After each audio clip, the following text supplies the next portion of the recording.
नमस्कार दोस्तों, last class के अंदर हमने लंबवर्तीय शंकु के बारे में बात कर ली थी, उसके समीकरण के बारे में हमने बात कर ली थी। आज हम देखिए कुछ बहुत महत्वपूर्ण चीज़ें पढ़ने वाले हैं जो एग्जाम के अंदर सीधी पूछी जाती हैं। वो जो दो फॉर्मूले आपको ज़्यादा निकालने की भी ज़रूरत नहीं है, मैं थोड़ा निकाल कर दिखाऊंगा, लेकिन वो आपको निकालने की ज़रूरत नहीं है। वो दो रिजल्ट आपको सिर्फ याद कर लेने हैं, बस इतना ही कार्य आपको करना है। तो देखिए क्या चीज़ें हैं।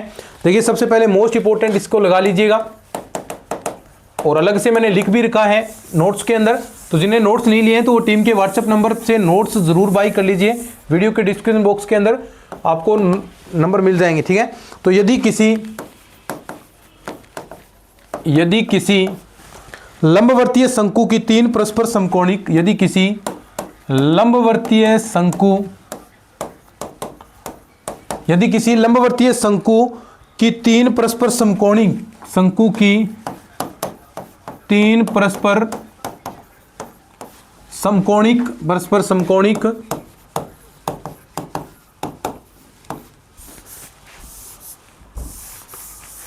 तीन समकोणिक जनक रेखाएं हो तो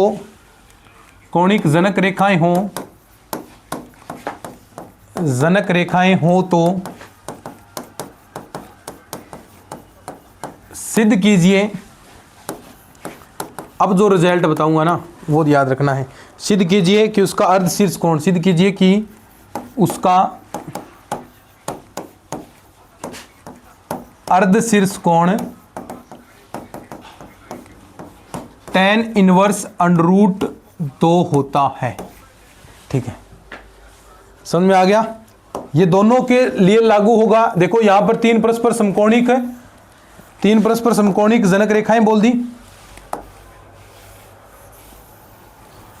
तीन परस्पर समकोणिक जनक रेखाएं बोल दी उसके लिए, और ये स्पर्श जो तल होंगे उनके लिए भी लागू होगा। जो स्पर्श तल के लिए हमने बात की थी, स्पर्श तल का समीकरण आपको पता होना चाहिए। और हमने बात की थी किसके लिए, जो तीन परस्पर समकोणिक जनक रेखाएं उनके देखो प्रतिबंध की बात की थी, a + b + c = 0, ठीक है। ऐसे ही AB + BC प्लस जो AC है प्लस -f² - g² - h² = 0, ये किसके लिए, स्पर्श तलों के लिए, ठीक है, समकोणिक होने का प्रतिबंध। तो वही चीजें हैं ये। तो देखो हम जानते हैं, देखिए क्या कि किसी लंबवर्तीय शंकु, वहां पर जो तीन परस्पर समकोणिक रेखाएं थी तो वहां शीर्ष क्या था, 0,0। तो अगर शीर्ष 0,0 है तो हमें एक मान लीजिए, कोई सा ही ले लो। तो जो समीकरण हमने पढ़ा था लंबवर्तीय का वो था x² + y² = z² tan² alpha. यह समीकरण हमने पढ़ा था। अब बताएं, एक चीज हमने बात की थी, देखो यहां पर मैं क्या इसको ऐसा लिख दूं, x² + y² माइनस का z² tan² अल्फा = 0। अब तीन समकोणिक जनक रेखाएं हैं, तो उसका प्रतिबंध क्या होता है, a + b + c = 0। ये a b c क्या होते हैं, ये होते हैं जो x² y² z² के गुणांक। a हो गया x² का, y² का, b हो गया z² का, c गुणांक हो गया। तो उन गुणांकों का योग क्या होता है, 0 होता है। ये हम पहले ही बात कर चुके हैं। तो यानी इसमें x² y² z² के गुणांकों का योग क्या होगा, के गुणांकों का योग क्या होगा,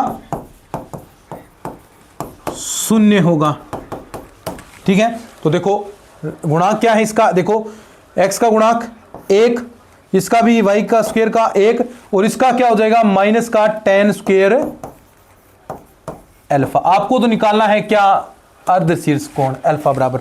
तो देखो ये मैं ऐसा भी लिख सकता हूं, क्या tan² अल्फा बराबर क्या आ गया, 2, और अल्फा बराबर क्या आ गया, देखो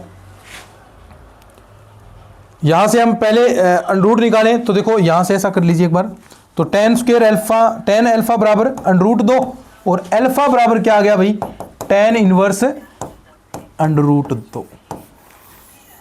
ये रहा, ये रिजल्ट आएगा।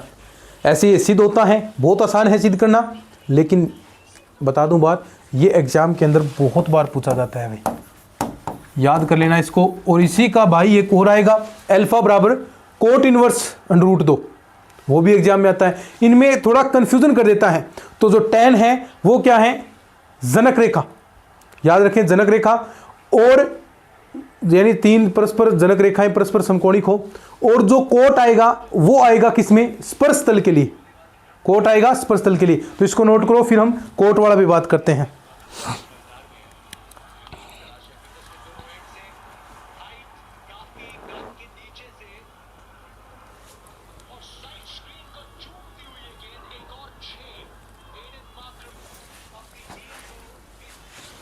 ठीक है, अब देखो जो दूसरा इंपॉर्टेंट चीज है वो मैं बताता हूं आपको।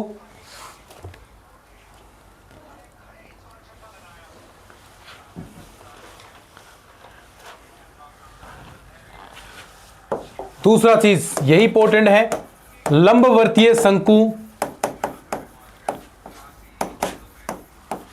के स्पर्श तल। अब देखो ये स्पर्श तल आ गया, वहां तीन जनक रेखाएं थी, स्पर्श तल समकोणिक लंबवर्तीय शंकु। अब यहां पर ये लंबवर्तीय शंकु चल रहा है, वो क्या था, शंकु था। ठीक है, व्युत्क्रम शंकु के अंदर हम बात कर रहे थे, तो वो चीजें वो थी, और यहां ये अलग चीजें चल रही। तो सब समकोणिक, तो यहां पर क्या आएगा, अल्फा बराबर, यहां अर्धशीर्ष कोण क्या आ जाएगा, अल्फा बराबर कोट इनवर्स √2। देखो इसको हम प्रूफ करते हैं, सेम वही चीज होगी। देखो जो समीकरण है वही सेम समीकरण लिख दो, कौन सा, x² + y² बराबर z², या फिर कोई सा भी समीकरण लिख दो, y² + z², ये लिख दो पहले वाला,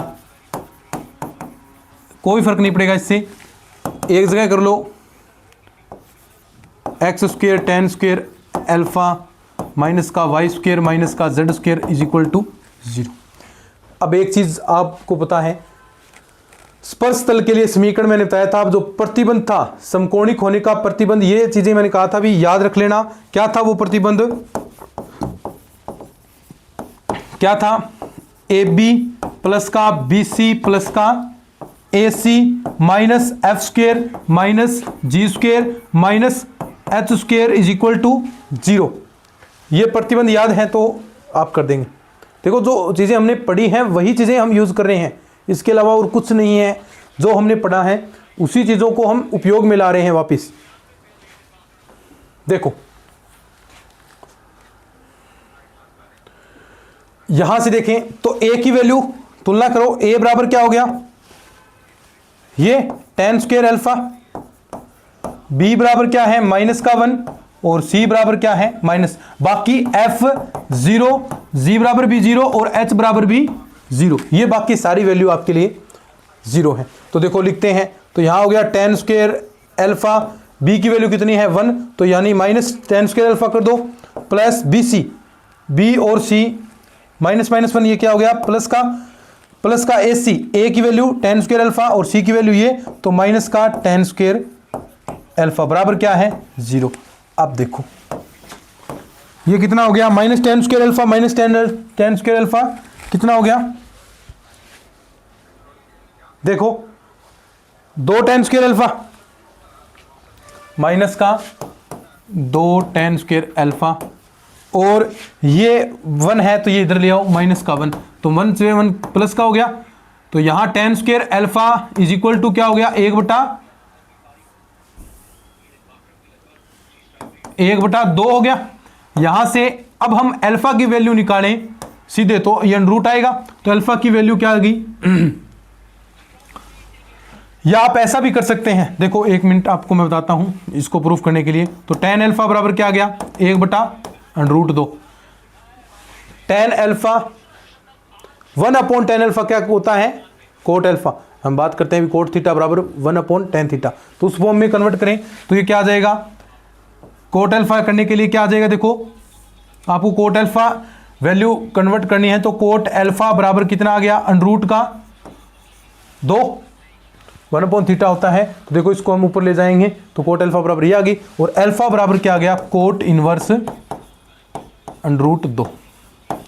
अब दोनों रिजल्ट आपको याद रखने हैं भाई, बहुत महत्वपूर्ण चीज आप सभी के लिए, ये दोनों बता दिए मैंने। अब ये दोनों आप याद रख लेना, मोस्ट इंपॉर्टेंट है ये, सेकंड ग्रेड मैथ के लिए सबसे महत्वपूर्ण चीज बताने जा रहा हूं मैं। एग्जाम में क्वेश्चन आएगा, नोट्स के अंदर डायरेक्ट लिख रखा है, नोट्स के अंदर तो डायरेक्ट लिख रखा है, लेकिन आप अगर देख रहे हैं तो इसको नोट डाउन कर सकते हैं क्योंकि 101% आएगा, ठीक है। और नोट्स नहीं लिए तो जो टीम के व्हाट्सअप नंबर है वहाँ से परचेज कर लीजिए, पूरे कंप्लीट नोट्स आपको मिल रहे हैं, पूरे complete notes with 4000 topic wise question. तो टीम के व्हाट्सअप नंबर 94 618 30 454 यहाँ से बाई कर लीजिएगा। मोस्ट इंपॉर्टेंट चीज़ क्या है, नंबर 1 कि 3 जनक लंबवत हों, 3 जनक रेखाएं लंबवत हों, रेखाएं लंबवत हों तो अर्धशीर्ष कोण अल्फा बराबर कितना, tan इनवर्स √2 एग्जाम के अंदर बहुत बार पूछा जाता है। दूसरा 3, ये लंबवर्तीय शंकु के लिए है, ठीक है। 3 स्पर्श तल क्या हो, लंबवत हो, तो जो अर्धशीर्ष कोण है अल्फा बराबर वो क्या होगा, कोट इनवर्स √2। दोनों रिजल्ट याद रख लो, 100%। एक क्वेश्चन सेकंड ग्रेड के अंदर छप गया, यहां से छप गया। और ये बाकी मैटर आपको प्रोवाइड, पूरे कंप्लीट नोट्स आपको मिल ही रहे हैं, तो वहां से आप देख सकते हैं, वहां पर हमने लिख रखा है, ठीक है। तो इसको नोट डाउन कर लीजिए, फिर आगे और हम बात करेंगे।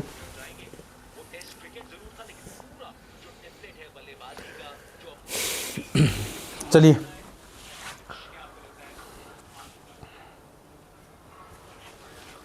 देखो, एक मैंने आपको बताया था कि हम इसको प्रूव भी करेंगे, ठीक है।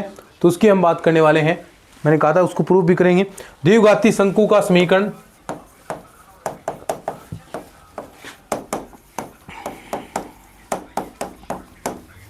द्विघाती शंकु का समीकरण जो तीनों निर्देशीय अक्षों से होकर गुजरता है, जो तीनों निर्देशीय अक्षों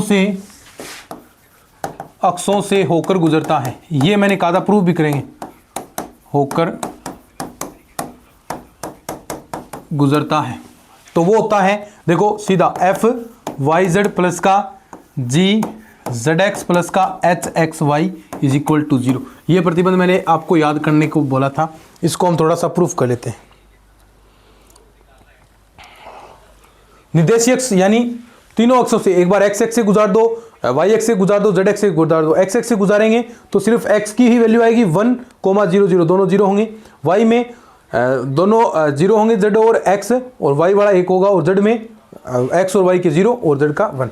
तो देखो, मूल बिंदु से होकर गुजरने वाली रेखा का जो मूल बिंदु से होकर गुजरने वाले शंकु का समीकरण आप सब जानते हैं क्या, ax² प्लस का by² प्लस का cz² प्लस का क्या 2fyz प्लस का 2gzx प्लस का 2hxy। बाकी चीजें क्यों नहीं आई, क्योंकि जो शंकु का समीकरण है हमने पहले ही बात कर ली थी। क्या होता है शंकु का समीकरण, बताओ। द्विघात के रूप में होता है, हमने बात की थी, विषम द्विघात के रूप में शंकु का समीकरण होता है। अब देखो, सबसे पहले निर्देशीय अक्ष मैंने मान ली कौन सी, x में 1, 0, 0। अब देखो सारे वैल्यू आप रखें, यहां रखेंगे 1 तो ये x की जगह 1 रखना है, y की जगह 0 तो 0, 0, 0 सारे 0, a plus 0, a plus 0 plus 0 बराबर क्या 0, यानी a की वैल्यू क्या आ गई 0। ऐसे ही आप yx वाला निकालें, yx में क्या होगा 0, 1, 0, तो इसी प्रकार क्या आ जाएगा b बराबर 0, क्योंकि इस बार यहां वैल्यू आएगी सारी 0। ऐसे ही zx के लिए निकालेंगे, zx में 0, 0, 1, तो यहां पर क्या हो जाएगा c बराबर 0। अब देखो a b c सारे 0 हैं, ये मान आप इस समीकरण के अंदर रख दो जो शंकु का समीकरण है।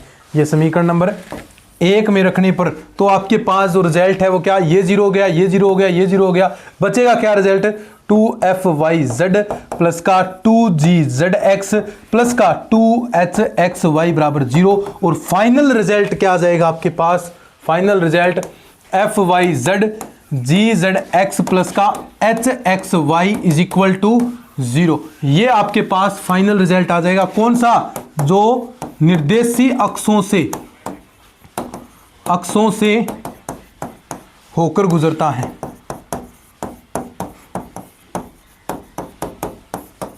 ये किस शंकु का समीकरण है, उस शंकु का समीकरण है जो निर्देशीय अक्षों से होकर गुजरता है। आज का फाइनल क्वेश्चन आपको प्रैक्टिस के लिए मैं दूंगा, होमवर्क के रूप में करना है। आपको रिजल्ट भी लिखना है कि लंबवर्तीय शंकु, वैसे मैंने करवा दिए क्वेश्चन ऐसे, लंबवर्तीय शंकु का समीकरण जिसका शीर्ष, शंकु का समीकरण ना आए तो नोट्स के अंदर देख लीजिएगा, शंकु का समीकरण जिसका शीर्ष 0,0,0, अर्धशीर्ष कोण, अर्धशीर्ष कोण क्या है 60 डिग्री तथा अक्ष